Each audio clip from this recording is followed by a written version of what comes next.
نحمده ونصلي على رسوله الكريم اما بعد اعوذ باللہ من الشیطان الرجیم بسم اللہ الرحمن الرحیم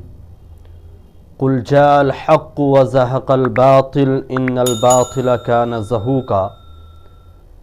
اسلام کی فطرت میں قدرت نے لچک دی ہے، اتنا ہی وہ ابھرے گا جتنا کہ دباؤ گے۔ محترم سامعین کرام، اللہ تبارک و تعالی نے ایک انسان کو جب پیدا کیا ہے اور اسے اس قابل بنایا کہ اسے سلم یعنی اسلام کے اندر داخل کیا، تو اس کے لیے کچھ آزمائشیں اور کچھ قربانیاں بھی رکھی ہیں۔ جیسا کہ انبیاء علیہ السلام کے لیے بھی آزمائشیں تھیں، انہوں نے بھی پریشانیوں کا سامنا کیا۔ باطل کے مقابلے میں جب وہ میدان میں اترے ہیں تو طرح طرح کی مشکلات کا سامنا کرنا پڑا۔ یہ روز اول ہی سے چلا آ رہا ہے کہ جہاں حق ہے وہاں باطل بھی ہے، لیکن جس نے اسلام قبول کر دیا اور نبی صلی اللہ علیہ وسلم پر ایمان لے آیا، اللہ پر ایمان لے آیا، تو سب سے پہلی چیز یہ ہوتی ہے کہ اس کے دل کے اندر اگر ایمان پیوست ہو جاتا ہے، مضبوط ہو جاتا ہے، تو وہ اللہ کے بغیر کسی سے نہیں ڈرتا۔ یہ اسے یقین ہو جاتا ہے کہ میرا مالک جو چاہے گا وہی ہوگا۔ صحابہ کرام رضوان اللہ تعالی علیہم اجمعین کی زندگیاں بھی ایسی ہی تھی کہ جب انہوں نے اسلام قبول کیا ہے، اس کے بعد طرح طرح کے مصائب، طرح طرح کی پریشانیاں، طرح طرح کے حالات ان پہ آئے، لیکن انہوں نے ڈٹ کے ان کا مقابلہ کیا۔ ابھی حال میں جو حجاب کے موضوع پر پوری دنیا کے اندر چرچا ہو رہا ہے، اور خاص طور پر مسلمانوں کو جو ذہنی طور پہ پریشان کیا جاتا ہے، اس کی سب سے بڑی وجہ یہ ہے کہ باطل جو ہے یہ کبھی چین سے اور سکون سے نہیں رہتا۔ اس سے چاہیے ہوتا ہے مقابلہ کرنا، اور یہ حق کے لیے میدان میں آ جاتا ہے۔ لیکن جہاں باطل طاقتیں اسلام کے قانون کو اور شریعت کو دبانے کی کوشش کرتی ہے، اللہ تعالیٰ نے ایک عجیب چیز رکھی ہے کہ جتنا دبانے کی کوشش کی جائے گی اتنا ہی وہ ابھرے گا۔ ابھی حال میں آپ نے دیکھا ہوگا کہ ایک بچی جو ہے وہ کتنے مردوں کا مقابلہ کر کے اللہ اکبر کی صدائیں بلند کر رہی ہے۔ یہ کوئی معمولی بات نہیں ہے، اس میں ہمت ہونی چاہیے اور بہادری ہونی چاہیے، اللہ پہ وہ مضبوط یقین ہونا چاہیے، تبھی اس سے یہ یقین ہو جاتا ہے کہ میں اللہ کا نام لوں گی، اللہ میری مدد کرے گا۔ اس طرح کی بہت ساری قربانیاں جو ہیں وہ صحابیات نے دی، صحابہ نے دی، اور خاص طور پہ حضرت ام سلمہ رضی اللہ تعالی عنہا نے جو قربانی دی ہے وہ رہتی دنیا تک یاد رہے گی۔ کہ اسلام میں پردے کا نفاذ کیوں کیا گیا ہے، اور مسلمان خواتین کے لیے پردہ کیوں ضروری ہے، اور محرم اور غیر محرم ان کے لیے کیوں ضروری رکھا گیا ہے، کہ نامحرم سے کیسے بچا جائے، وہ گھر سے باہر کیسے نکلے، اس میں بلکہ پورے معاشرے کی حفاظت کا سبب ہے اگر ایک عورت باپردہ ہوتی ہے۔ اسی طرح حضرت ام سلمہ رضی اللہ تعالی عنہا، ان کے شوہر جو ہیں ابو سلمہ، وہ ان سے ایک مرتبہ گفتگو کر رہی تھی۔ یہ آپس میں بے انتہا محبت کرتے تھے۔ اس کے بعد ایک دن یہ بیٹھے ہوئے تھے تو انہوں نے آپسی گفتگو کے اندر یہ کہا حضرت سلمہ رضی اللہ تعالیٰ عنہ کہنے لگی کیا جنت کے اندر بھی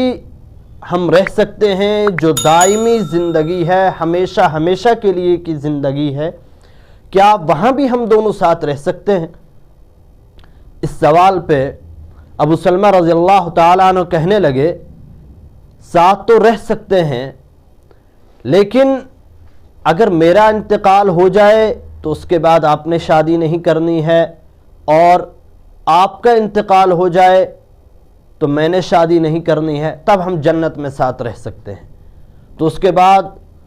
سلمہ رضی اللہ تعالیٰ عنہ کہنے لگی کہ میں زندگی بھر ایسی ہی رہوں گی، میں شادی نہیں کروں گی آپ کے انتقال کے بعد۔ تو اس پہ آپ کے شوہر نے منع فرمایا، کہا کہ آپ شادی کر لینا۔ دراصل مجھے عرض یہ کرنا ہے کہ ان کے مابین اتنی زیادہ محبت تھی، لیکن اسلام میں داخل ہونے کے بعد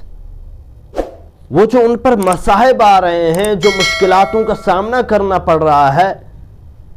جب اتنی زیادہ محبت ہوتی ہے پھر اس محبت کے اندر جدائی ہو جائے، اور جدائی کی وجہ کیا ہے کہ باطل طاقتیں وہ آپ کی وہ کمزور چیزیں دیکھتے ہیں کہ اس کے ذریعے سے اس سے پیچھے ہٹایا جائے، لیکن اللہ کے بندے کبھی بھی پیچھے نہیں ہٹتے ہیں۔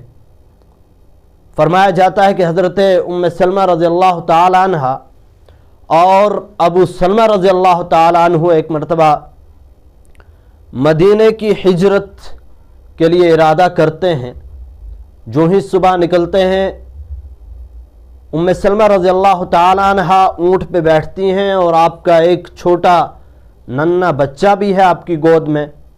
اور اس کے بعد ابو سلمہ رضی اللہ تعالی عنہ نکیل پکڑتے ہیں، اور جو ہی چلنے لگتے ہیں تو ان کے گھر والے آ جاتے ہیں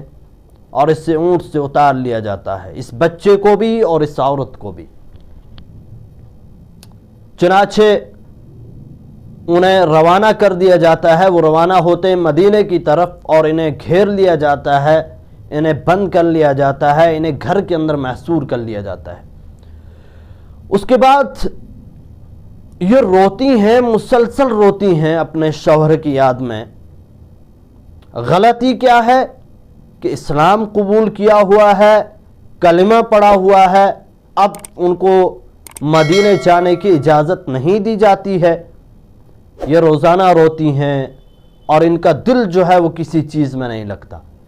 اس کے بعد یہ ایک پہاڑی کے قریب جا کے ہمیشہ رویا کرتی تھی، لیکن ان دنوں میں کبھی اس نے کسی کے سامنے ہاتھ نہیں پھیلائے، کبھی کسی سے کوئی مدد طلب نہیں کی، کبھی کسی بڑے سردار کے پاس نہیں گئی، بلکہ اپنے فیصلے کو اللہ پہ چھوڑ دیا۔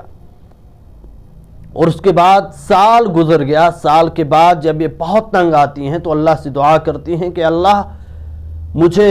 اپنے شوہر سے ملا دیجیے۔ اب اتنا ہی نہیں، جس وقت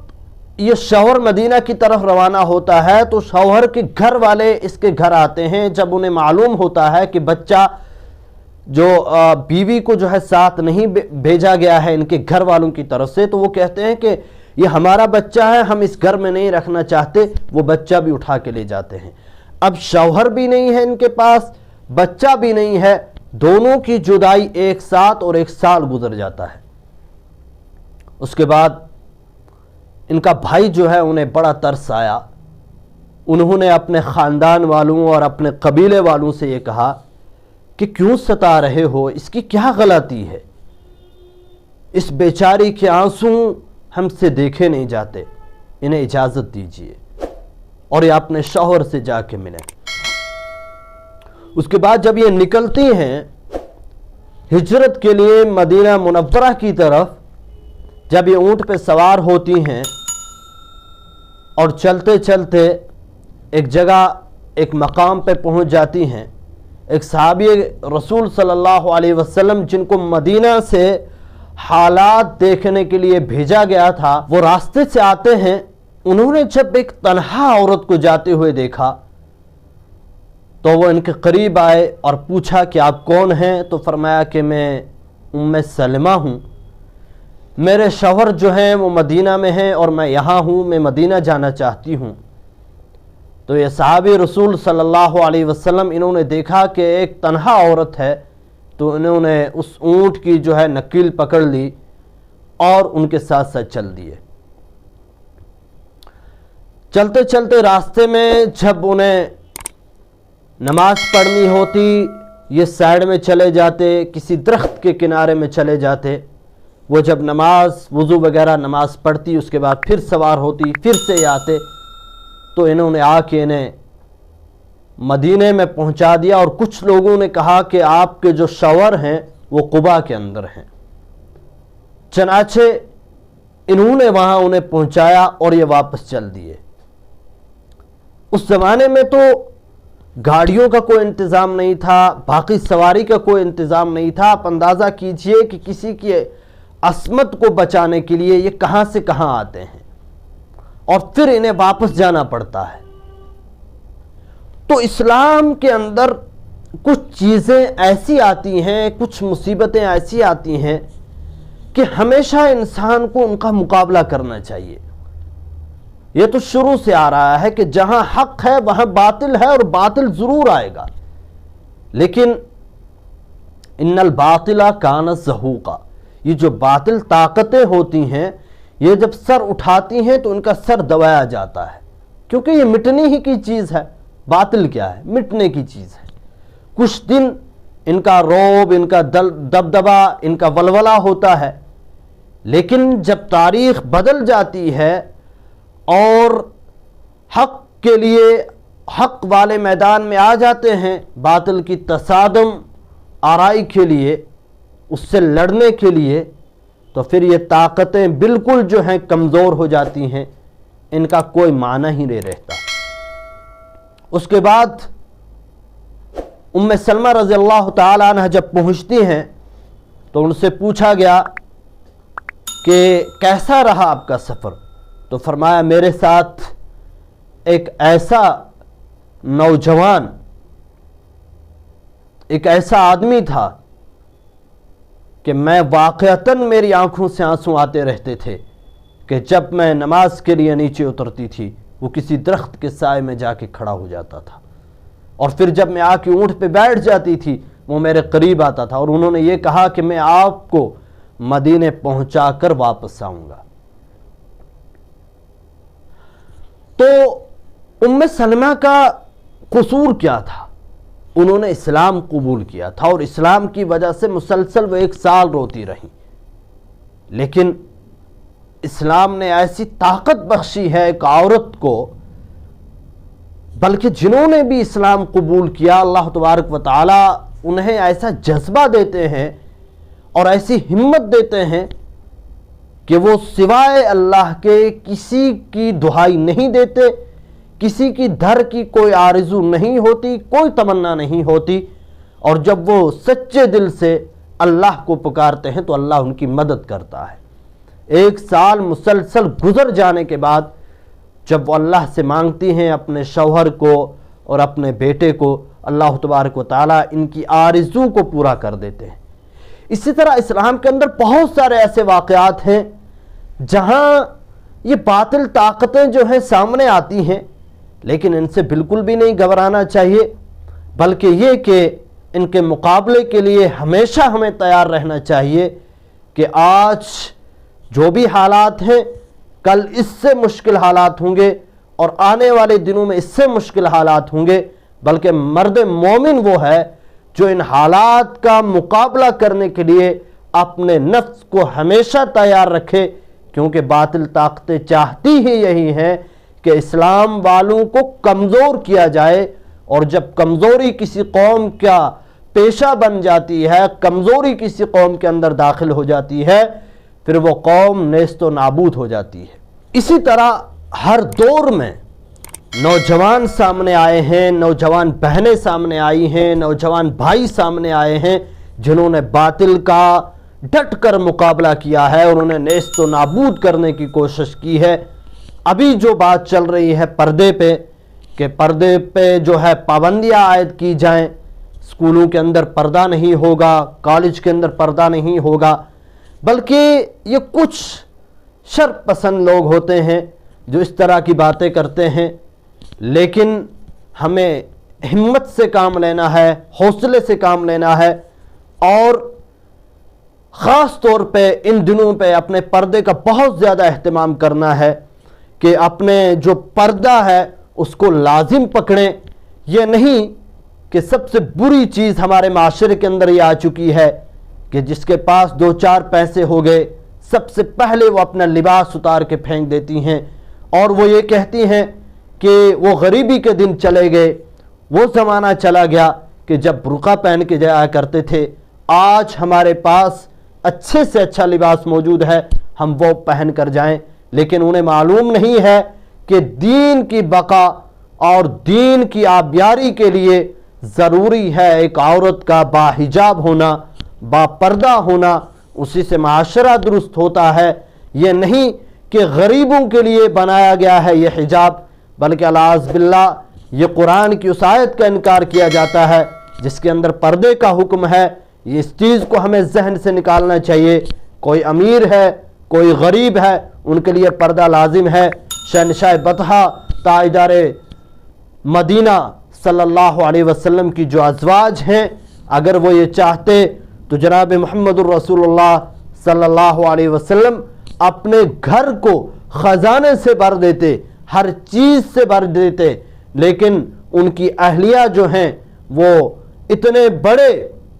پیغمبر کی اہلیہ ہیں، لیکن انہوں نے کبھی یہ زبان پہ نہیں لایا کہ اگر ہم پردہ نہیں کریں گے ہمارے شوہر ہماری سفارش کریں گے، ہم نمازیں نہیں پڑھیں گے ہمارے شوہر اتنے بڑے ہیں وہ ہماری سفارش کریں گے۔ بلکہ ایسا نہیں ہے، اللہ کے نبی صلی اللہ علیہ وسلم کے ازواج کو بھی حکم دیا جاتا ہے، سب سے پہلے ان کو حکم دیا گیا، وہ اگر اتنی بڑی ہیں، ہر اعتبار سے وہ ہم سے بڑی ہیں،